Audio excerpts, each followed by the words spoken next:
자, 오늘은 아주 오래된 지혜 속에서 현대의 우리를 돌아볼 수 있는 이야기를 좀 해볼까 합니다. 바로 어리석은 자와 지혜로운 자에 대한 이야기입니다. 우리가 흔히 어리석은 사람, 지혜로운 사람 이렇게 나누곤 하잖아요. 그런데 도대체 그 기준이 뭘까요? 무엇이 이 둘을 가르는 결정적인 차이를 만드는 걸까요? 오늘 그 이야기 속으로 한번 깊이 들어가 보겠습니다. 우선 첫 번째 주제는 두려움은 어디서 오는가입니다. 부제는 모든 재앙의 근원이고요.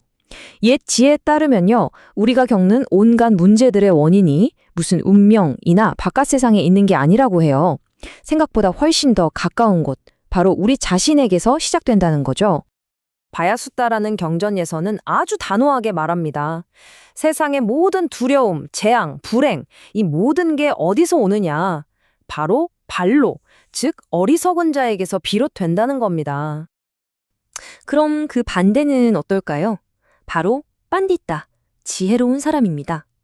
이 지혜로운 사람은 두려움과 재앙이 없을 뿐만 아니라 오히려 안전과 평화, 그 자체가 된다고 설명해요. 정말 극명한 대조죠? 이게 그냥 그 사람 한 명한테서 끝나는 문제가 아니라는 걸 보여주는 아주 강력한 비유가 있어요. 마치 갈대로 만든 작은 집에서 난 불이 옆에 있는 크고 튼튼한 저택까지 다 태워버리는 것처럼 어리석은 자의 행동 하나가 주변의 모든 것을 위협한다는 거죠. 그 파급력이 정말 무서운 겁니다. 그렇다면 이걸 어떻게 알아볼 수 있을까요? 누가 어리석고 누가 지혜로운지 어떤 표식이 있을까요? 네, 있습니다. 바로 행위를 보면 된다고 해요. 우리 행동에 그 모든 게 드러난다는 건데 구체적으로 세 가지를 짚어줍니다. 자, 첫 번째 표식은 바로 몸으로 짓는 행위, 까야감마입니다. 몸으로 하는 행동을 보면 알 수 있다는 거죠.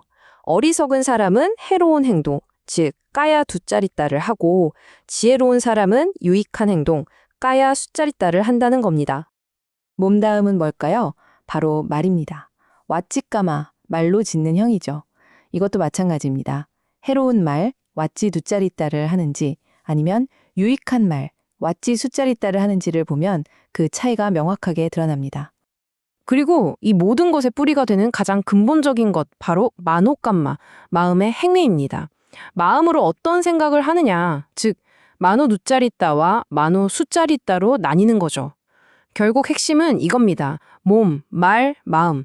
이 세 가지 행위가 바로 어리석음과 지혜를 가르는 결정적인 표식이라는 거예요.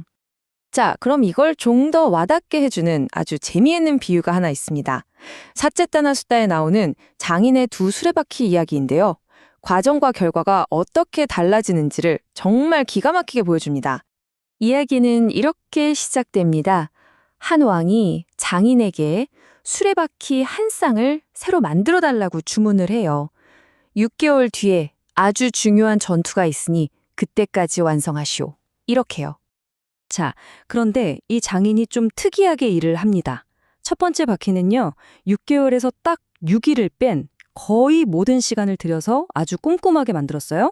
그런데 두 번째 바퀴는 남은 6일 만에 후다닥 만들어버린 겁니다. 거의 6개월과 6일, 엄청난 차이죠? 왕이 완성된 바퀴 두 개를 보니까 겉모습은 완전히 똑같은 거예요. 그래서 궁금해서 물었죠. 아니, 보안이 똑같은데 도대체 이 두 바퀴에 무슨 차이가 있단 말인가?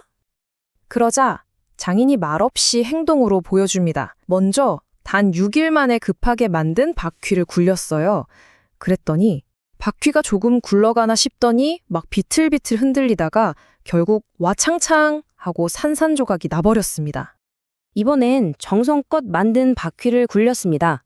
이 바퀴는 아주 매끄럽게 똑바로 굴러가더니 마치 그 자리에 축이 박힌 것처럼 딱 하고 멈춰서는 겁니다. 와, 이 엄청난 차이 대체 왜 생긴 걸까요? 바로 여기에 핵심이 있습니다. 장인이 설명하길 급하게 만든 바퀴는 바퀴의 태, 바퀴살, 그리고 중심축까지 모든 부분에 결함이 있었다는 겁니다. 휘고 흠집나고 문제가 있었다는 거죠. 자, 이게 뭐랑 똑같죠? 맞습니다. 바로 어리석은 자의 해로운 행위가 몸과 말, 그리고 마음에 결함을 가지고 있는 것과 똑같은 이치인 겁니다. 자, 어리석음과 지혜의 차이를 이렇게 알게 됐습니다. 그럼 이제 아주 현실적인 질문이 남죠. 나는 누구와 함께 해야 하는가? 관계의 선택에 대한 이야기입니다.